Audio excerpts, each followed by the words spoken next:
ஒரு ஆண்மகனின் வெளிநாட்டு வாழ்க்கை அவ்வளவு ஈஸி இல்லைங்க. உங்க வீட்டுல அண்ணனா இருக்கலாம், அப்பாவா இருக்கலாம், தம்பியா இருக்கலாம்.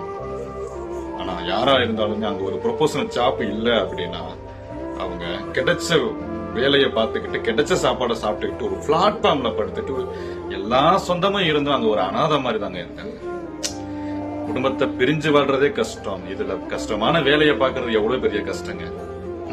உயிரோட இருக்கும் போதே ஒவ்வொரு நாளும் செத்துட்டு இருக்காங்க.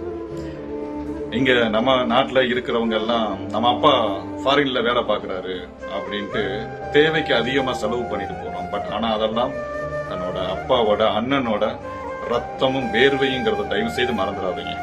வெளிநாட்டுல இருக்கிற ஒவ்வொரு ஆண்மகனும் தன் குடும்பம் நல்லா இருக்கணும்ட்டு அவனோட வாழ்க்கையை அவன் வாழாம குடும்பத்துக்காகவே கடைசி வரைக்கும் வாழ்ந்துட்டு போயிடுறாங்க. நாட்டுக்காக தன் குடும்பத்தை பிரிஞ்சு ஒரு தியாகத்தை செய்யறாங்கன்னா அவங்கள ஆர்மின்னு சொல்றோம். அதே மாதிரி வீட்டுக்காகவும் பிரிஞ்சு சில தியாகத்தை செய்யற வெளிநாட்டு ஆண்களையும் ஒரு குட்டி ஆர்மின்னு சொல்லலாங்க.